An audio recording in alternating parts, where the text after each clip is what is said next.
My name is Peng Chee. I'm the cotton breeder with the University of Georgia, located at the Tifton campus. So we're here at the Gibbs Farm where most of the research is being conducted. So the focus of our breeding program is to develop germplasm that's adapted to our Georgia environment. So one of the main focus of our research is to working on improving fiber quality. In addition, the focus of our program is to develop germplasm that is resistant to a lot of the diseases that we have in our production area. So diseases such as nematode resistance, area mildew resistance, bacterial blight resistance, and also to the new virus that we have here that was discovered the last few years. Plant breeding is really a long-term project, from making the hybrid, making the crosses, to the point where we have germplasm, hybrid germplasm that we can evaluate will take anywhere from 6 to 10 years.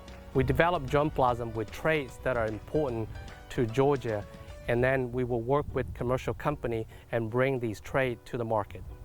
A very important component of my program, not just to do research, but also to train young scientists, graduate students that are going to be future scientists to continue the work that we're doing. So I'm Dalton West. I'm working on my master's in Dr. Peng Chee's lab, and today we're making cross pollinations. So this is a variety that we're going to use for our crossing. So this is a flower from another variety, and we'll use it to cross-pollinate the emasculated flower. Tag this because in 50 days, when this produces a boll, we'll know that what the female is as well as the male. So hopefully in 8 to 10 years we'll have a new variety from this cross combination. And this is a boll from a successful pollination 7 to 10 days later. My name is Samantha, and I'm a grad student for Dr. Chee in his cotton breeding lab for the Institute of Plant Breeding, Genetics and Genomics at UGA. My primary research focuses on fiber quality improvement. One method we use to improve fiber quality is through species hybridization. The two species that we've hybridized are Gossypium hirsutum, which is upland cotton, and Gossypium barbadense, which is Pima cotton. We're hoping to get Pima cotton's superior fiber quality into upland cotton while keeping upland cotton's adaptability and yield. We collected some boll samples at the fields, and now we're back at the lab in order to dissect these boll samples to extract immature fiber from the bolls, and these immature fibers are going to tell us which specific genes make cotton fibers longer.